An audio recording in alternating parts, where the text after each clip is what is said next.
Say something, you're on. Say something. I'm on. Well, good evening, everyone.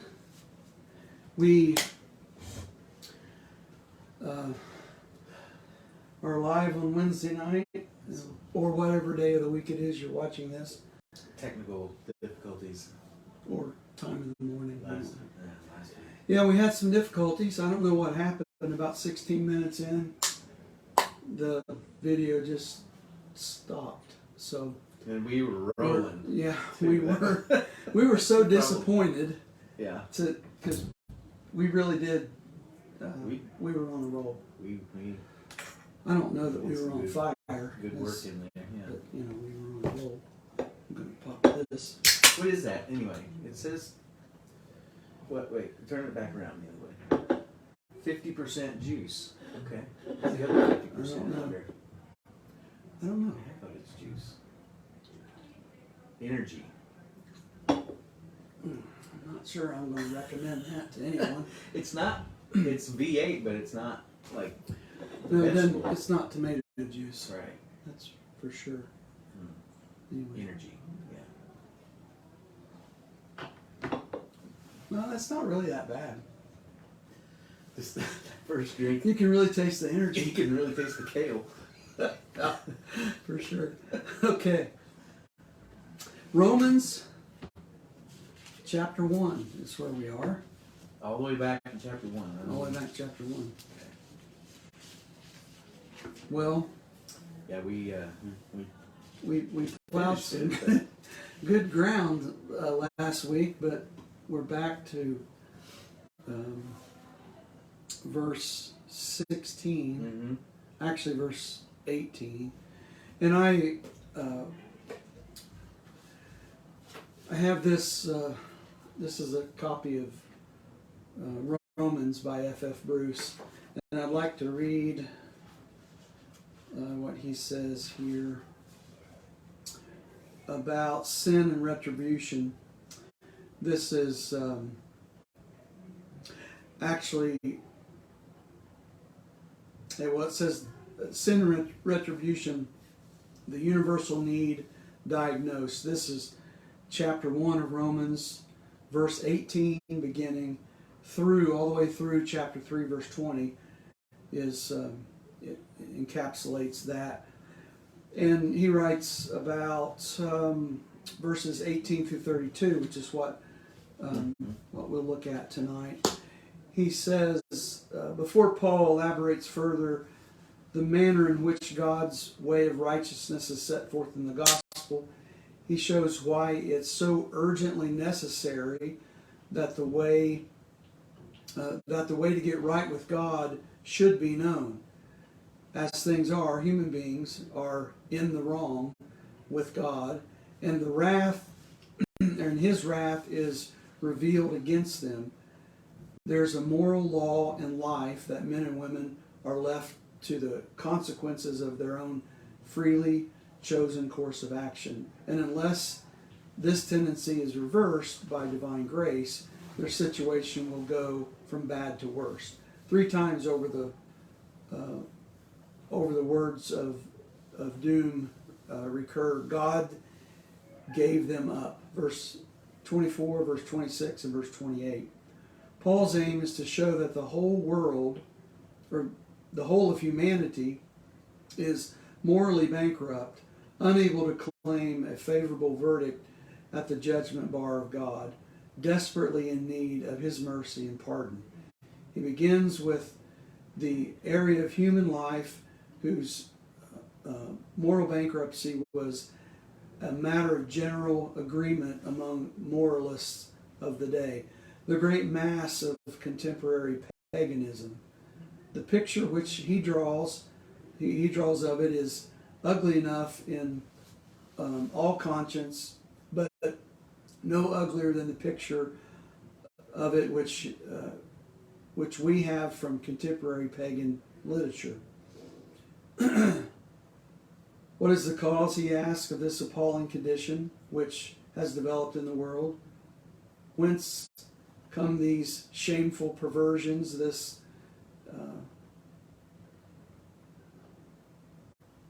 indecent enmity within the human family. It all arises, he says, from wrong ideas about God. And these wrong ideas about God did not arise innocently. The knowledge of the true God was accessible, but men and women closed their minds to it. Instead of appreciating the glory of the Creator, they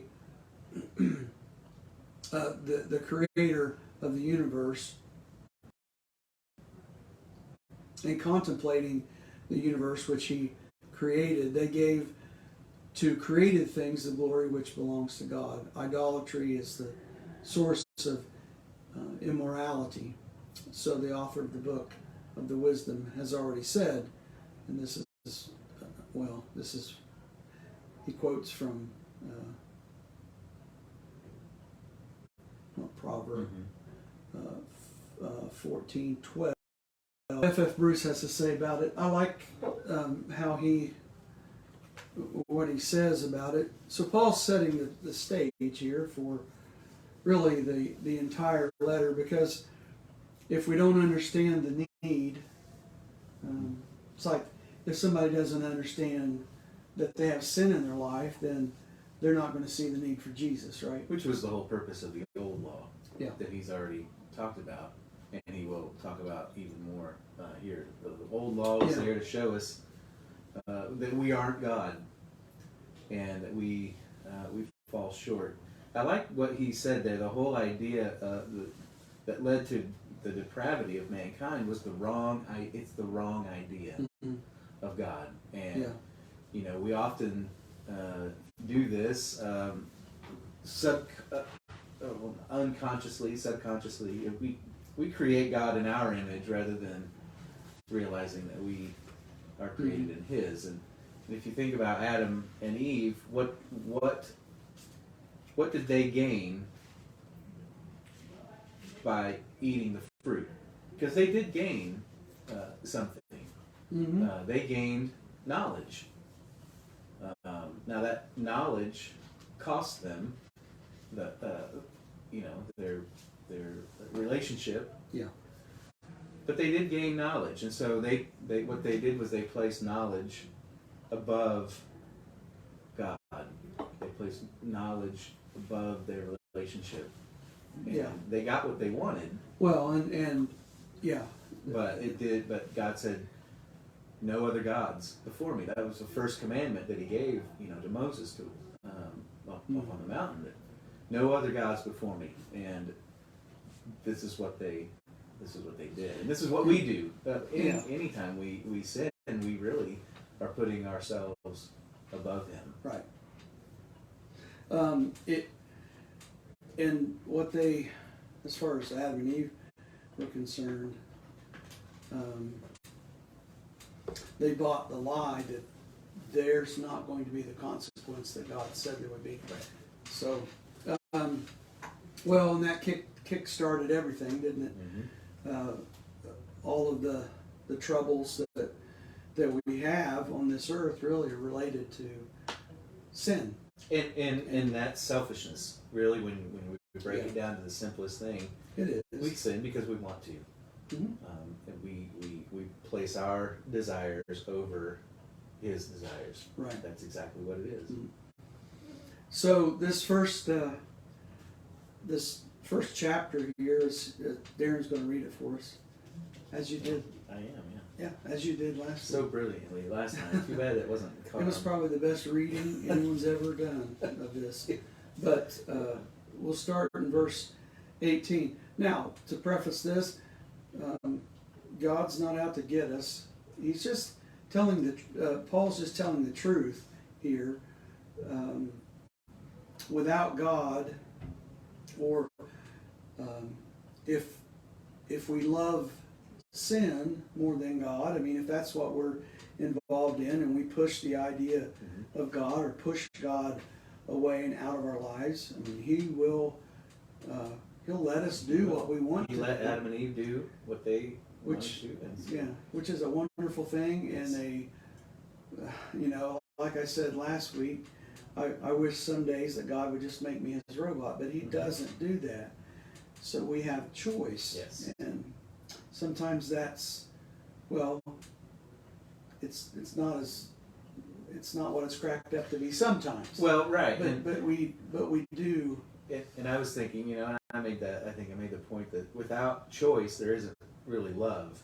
Right. If Lee was forced to love you, that forced love obviously it's not love at all. And so he would rather us have the choice and be able to choose, not choose him, Mm-hmm.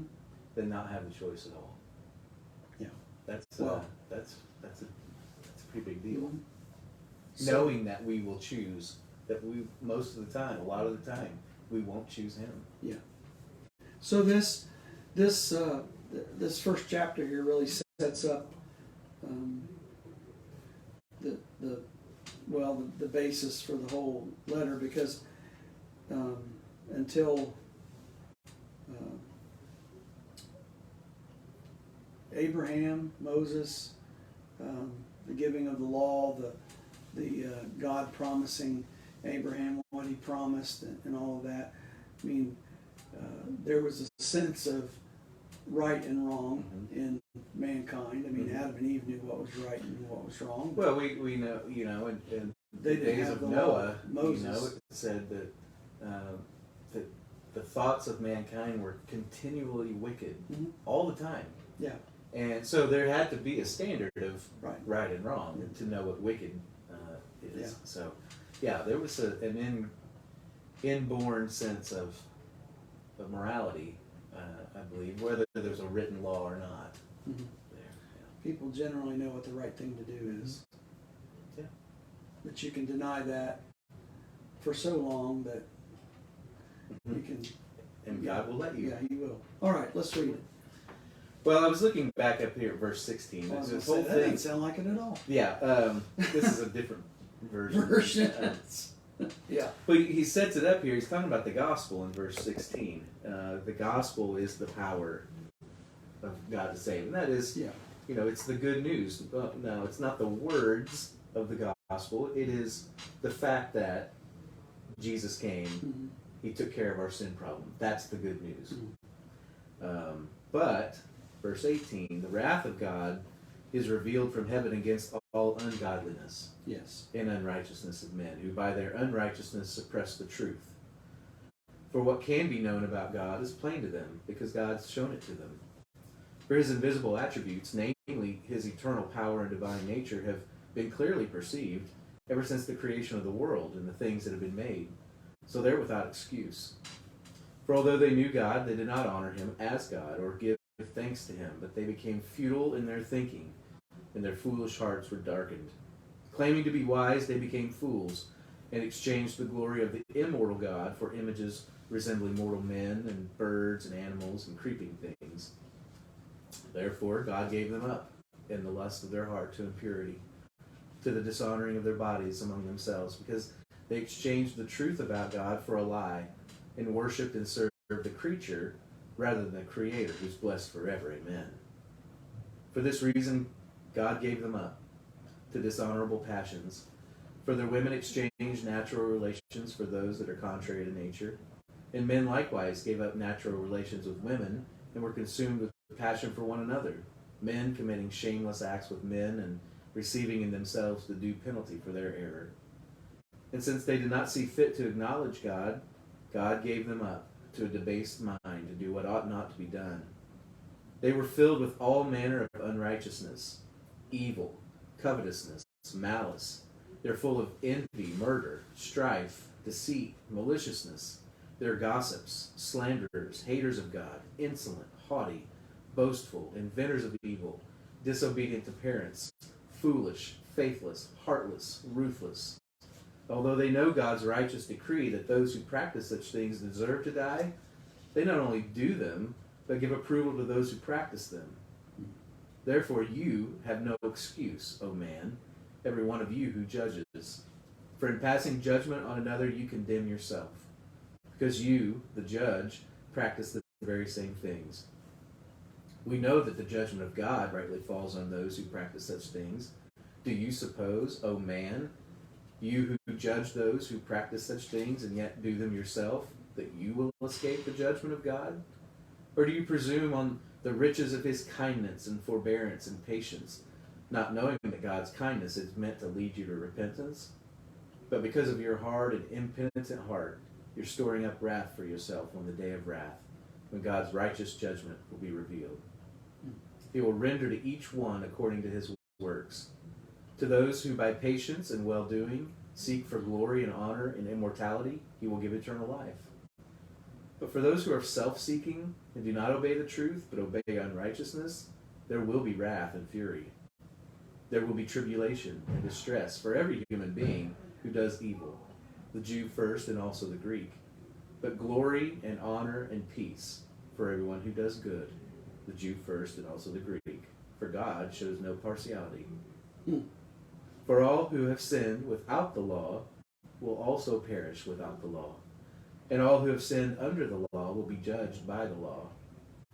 For it's not the hearers of the law who are righteous before God, but the doers of the law who will be justified. For when Gentiles who do not have the law by nature do what the law requires, they are a law unto themselves, even though they do not have the law. They show that the work of the law is written on their hearts, while their conscience also bears witness, and their conflicting thoughts accuse or even excuse them on that day when, according to my gospel, God judges the secrets of men by Jesus Christ. But if you call yourself a Jew and rely on the law and boast in God and know his will and approve what is excellent because you're instructed from the law, and if you're sure that you yourself are a guide to the blind, a light to those who are in darkness, an instructor of the foolish, a teacher of children, having in the law the embodiment of knowledge of the truth, you then who teach others, do not teach yourself. While you preach against stealing, do you steal? You who say that one must not commit adultery, do you commit adultery? You who abhor idols, do you rob temples? You who boast in the law, dishonor God by breaking the law. For as it is written, the name of God is blasphemed among the Gentiles because of you. For circumcision indeed is of value if you obey the law. But if you break the law, your circumcision becomes uncircumcision. So if a man who is uncircumcised keeps the precepts of the law, will not his uncircumcision be regarded as circumcision? Then he who is physically uncircumcised but keeps the law will condemn you who have the written code and circumcision but break the law. For no one is a Jew who is merely one outwardly, nor is circumcision outward and physical. But a Jew is one inwardly, and circumcision is a matter of the heart, by the Spirit, not by the letter. His praise is not from man, but from God. That's a good chapter 1 you read. Well, Almost sound like chapter 2. I was waiting for you to tell me to stop. That's good. That's good. That's a lot. Mm-hmm. That's good. So, yeah, chapter 1, as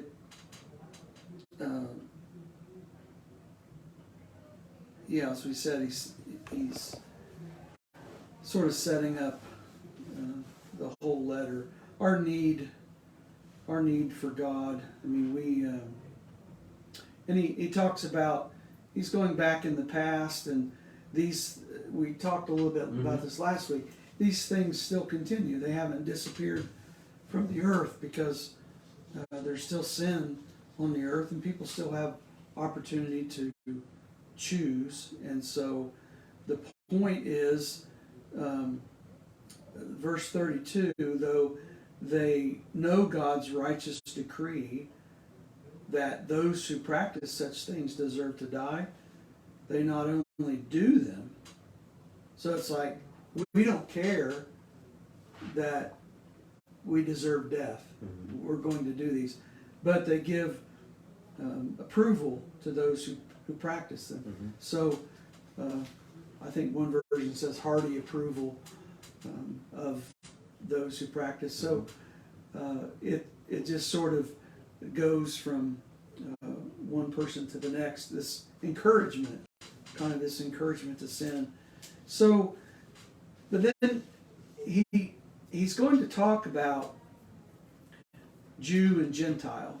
And the issue with the early church obviously was in this church would have been made up of Gentiles and Jews, but so what you have is the Jews were, well, they were God's people, you know, and then right. For a long time. yeah, and so the trouble with, you know, with in the Jewish mind would be God, thinking that God would allow others to come in. Well, but He does. Right, He did. and it, you know, the hardest part would probably be to accept that Jesus was the Messiah in the first place. Okay, we jumped through that hurdle, or jumped over that hurdle. Okay, that was hard to accept. Now you're telling me, not only was this man the Messiah that we killed, you know, my people are responsible for that.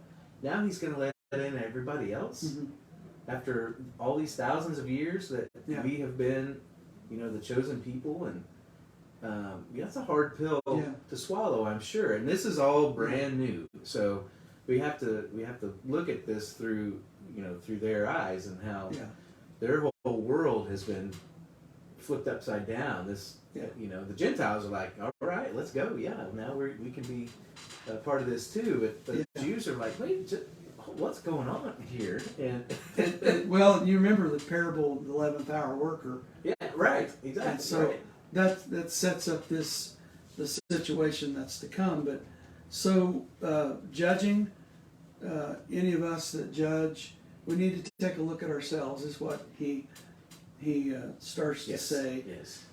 So then he moves into the idea, well, verse 12 of chapter 2, for all have sinned.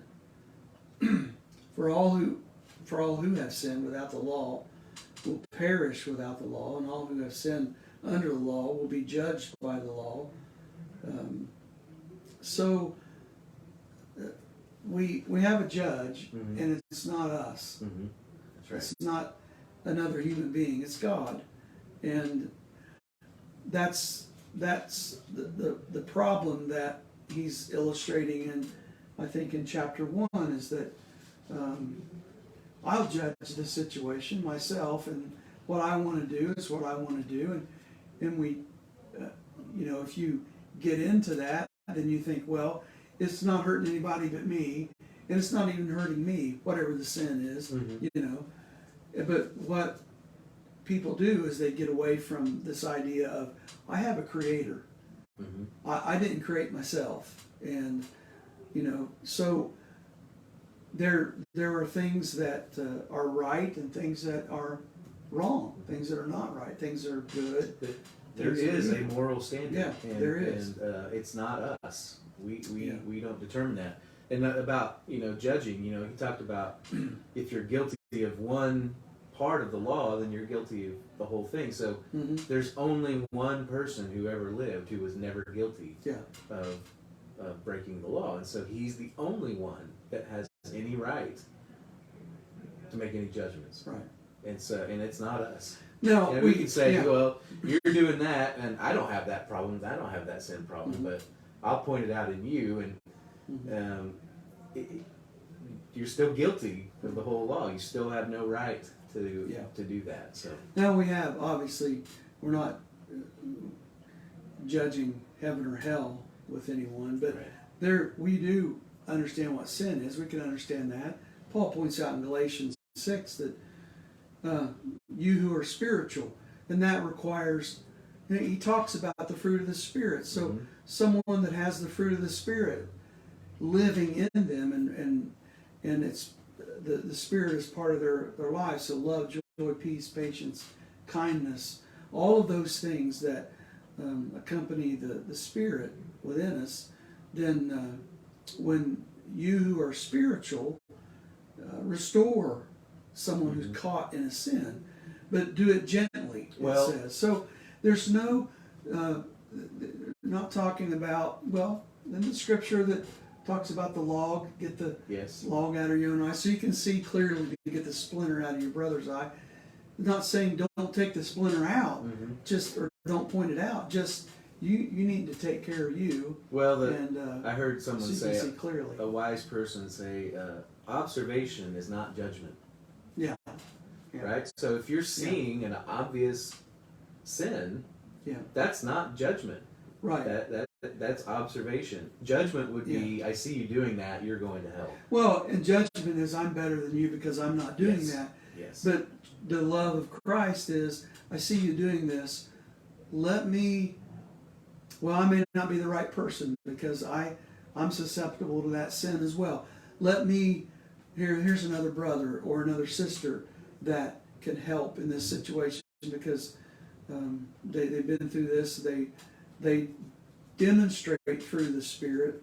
They will be gentle and they will. So, yes, we judge, but we're not judging in the way that, some people say, oh, you can't judge me. Mm-hmm. Right. And that's typically when someone says that, it's because they don't want someone telling them what they're doing is wrong. And no, really, nobody wants that. Nobody wants that, but no.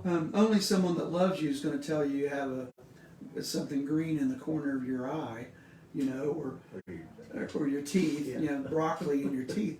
I mean, someone that really cares about you is going to tell you that. Other people are just going to laugh at you. And so those that love you will those that don't love will point out sin and just say, thank God I'm not like you. Right. And others that really do love you will come to you, not in a group setting and out you, but come to you in a gentle way. It's that illustration of Jesus is showing his followers, look at these men when they pray. Mm-hmm. Look at this Pharisee. Right. Listen to what he says. Look at this tax collector. Mm-hmm. Can't even look up. Yeah. Doesn't even knows that he's not worthy of looking up even, and says, "Be merciful." Yeah. And then the tax or the Pharisee saying, "I'm glad I'm not like that guy." Right. Jesus obviously makes a pretty powerful point there. He does. In verse 14, chapter 2, for when Gentiles who do not have the law by nature do what the law requires, they are a law to themselves, even though they do not have the law. They show that the work of the law is written on their hearts, while their conscience also bears witness, and their conflicting thoughts accuse or even excuse them on that day when, according to my gospel, God judges the secrets of men by Jesus Christ. Mm-hmm. But you who call yourself a Jew and rely on the law and boast in God and know His will and approve what is excellent because you are instructed from the law, if you are sure that you yourself are a guide to the blind, light to those who are in darkness, an instructor to the foolish, a teacher of children, having in the law the embodiment of knowledge and truth, you then, who teach others, do you not teach yourselves? Mm-hmm. While you preach against stealing, do you steal? So he's asking he's striking at the heart of the matter here. The Gentiles not only can be allowed in, they are in. So in the church, as he's writing this letter to this group of people, the followers of Christ in Rome, Gentiles and Jews, Paul's setting the record straight here. Everyone sins, and we're going to see this as we go along. The people of old, they sinned, and when people give up the Creator, give up God, the possibility of anything or everything comes into play mm-hmm. in their lives as far as sin goes. And there's a whole list of things, mm-hmm. That people can get involved in. And so, but we have to be careful pointing fingers, mm-hmm. and we just need to realize that, and as he's saying here, there's a law that the Gentiles have. It's a moral law. They didn't have the law of Moses. Right, and I like this comparison. He's really kind of giving it to the Jews here. You better be careful about your attitude toward these Gentiles, even though they didn't have the privilege of having the law all these thousands of years. They still had a law that God gave them on their hearts and in their consciences, and how they knew what was right and wrong even without a written law, even without being led through the wilderness, even without having all, the entire Old Testament is about, the Jewish people. And he says that they still have a law. So Jews, you be careful in how you are dealing with these Gentiles, because you had the privilege of having all of this knowledge all the way up through, and you better make sure that you're doing it right. Just if you're gonna demand that they do it right, you better make sure you're doing it right. And what we've looked at already in lessons past is this idea that the law that was given demanded perfection. Right. So if you're going to live by that, you have to be perfect. If you're not perfect, then you're out. One wrong move, and you're out. You're not perfect anymore, so you've blown it. And so this idea of grace is much better, and it's what God has intended all along. But the problem with the Jews thinking that they're better, and he's pointing out, well, you preach against stealing, do you steal? He says, for as it is written, the name of God is blasphemed among the Gentiles because of you. That's pretty bad. Yeah, exactly. In other words, that the Gentiles are seeing the Jews and their behavior, and they're saying, well, there is no God, because if these are the people of God and they're doing this, then what chance do I have here? And then he gets into the biggest thing. What God gave Abraham, this idea of circumcision, and so that was a big deal in the early church for sure, and so much so that it was a line of fellowship. I mean, it was a line in the sand, so to speak. So he gets into that a little bit, and this is obviously for those that are Jews. For circumcision, indeed, is of value if you obey the law, but if you break the law, your circumcision becomes uncircumcision. Which every one of them broke the law. Right, exactly. So it's like that. When the woman's caught in the act of adultery, you who are without sin cast the first stone. Right. They all left.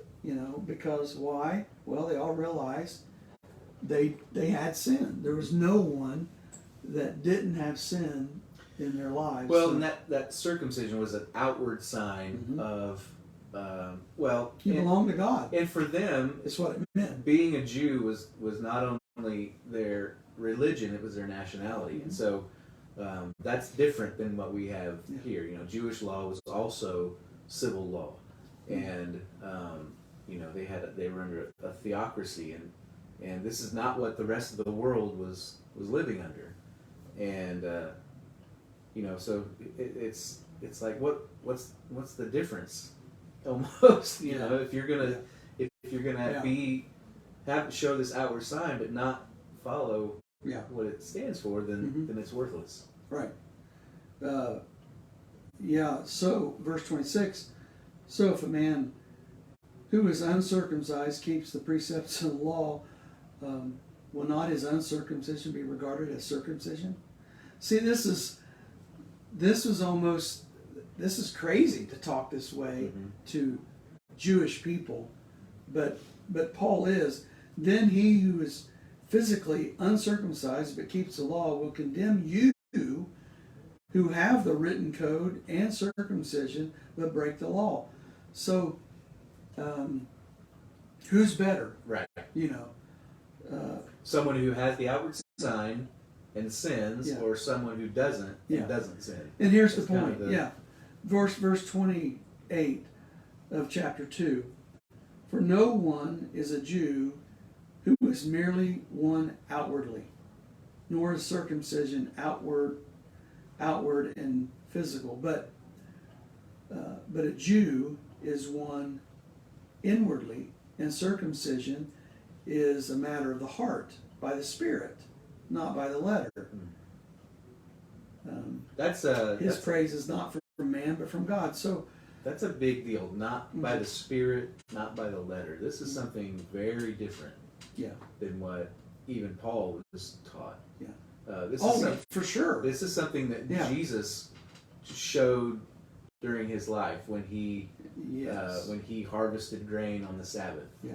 When He's the Lord of the Sabbath. When the woman who had the issue of blood, who was unclean, touched him, and he went on to work another miracle after that. He would have been ritualistically unclean. Sure.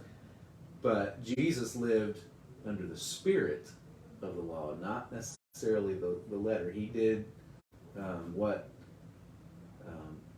needed to be done. Well, yeah. Right? He actually, and he physically lived up to the law, which is what, But, I understand what you're saying. So, because we can't, he did. And then, let's hit chapter 3. Why not? What advantage has the Jew? Or what is the value of circumcision? Much in every way. To begin with, the Jews were entrusted with the oracles of God. What if some were unfaithful?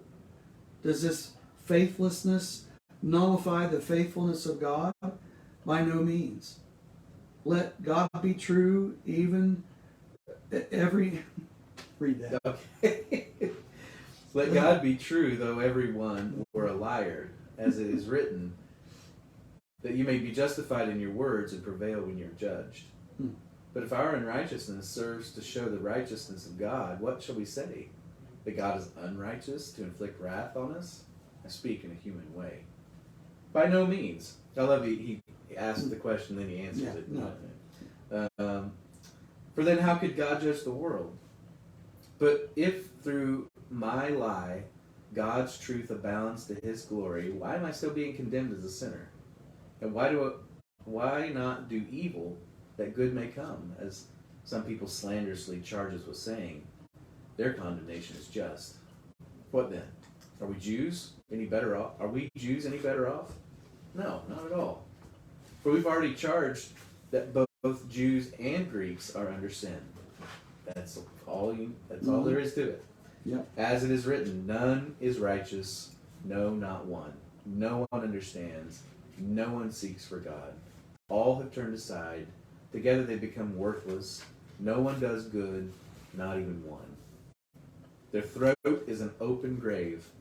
They use their tongues to deceive. The venom of asps is under their lips. Their mouth is full of curses and bitterness. Their feet are swift to shed blood. In their paths are ruin and misery. In the way of peace they have not known. There is no fear of God before their eyes.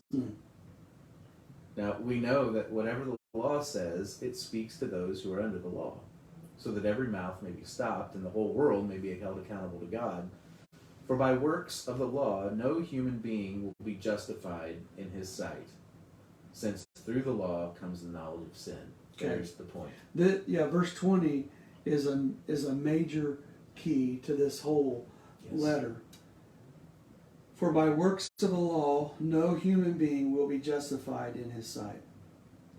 So, it doesn't matter. Well, let me just say this. If someone's thinking, well, I'll wait to become a Christian until I'm living not just a better life, but I'm living a perfect life, or what I would consider to be perfect, or what I would consider to be better, you'll never become a Christian. And I know there are lots of people in the world that just think that someday I will I'll be better, or I'll do this, or I'll do that. It's like someday I'll lose this extra 5 pounds or whatever. Maybe you will, maybe you won't. And you gain back 10, and then you lose 15. Don't judge me. Right, don't judge me. Yeah. But this is so true. So Paul's making the point here, especially to the Jews. Listen, there's no one that's righteous, and he pulls this from the Old Testament, Isaiah. Well, Is Jesus that right? even says this. Yeah. Why do you call me good? Mm-hmm. There's no one good. Yeah.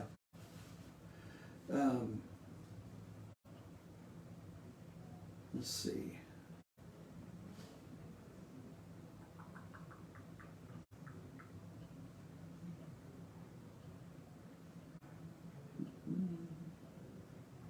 Psalm 14, 1 through 3, Psalm 53, 1 Yeah, through there's 3. several psalms. Psalms, yeah. I guess what I say, Isaiah. Mm-hmm. But Well, in verse 13, Psalm 5. yeah, So he's got a whole collection of quotes from the law that they would have known, the Psalms that they would have known, and Jews, and he's primarily speaking to the Jewish believers here now. yeah. And He's gonna speak to the Gentiles here Right. in a moment. But if I can read, I'm gonna try. Are you again? gonna? You just don't even wait for me to ask. You just jump in. Where are you? 21. Okay. Chapter 3, verse 21. All right. But now the righteousness of God has been manifest apart from the law. Although the law and the prophets bear witness to it, the righteousness of God through faith in Jesus Christ for all who believe. For there is no distinction, for all have sinned, fall short of the glory of God, and are justified by his grace as a gift through the redemption that is in Christ Jesus. Now this is what's different about Jesus, for whom God put forward as a propitiation by his blood to be received by faith.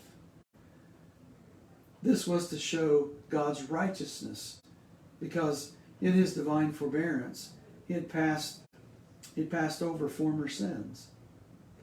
It was to show his righteousness at the present time, so that he might be just and the justifier of the one who has faith in Jesus. When I was growing up, we like to quote verse 23 a lot. All have sinned and fall short. But verse 24 was not really ever included in that.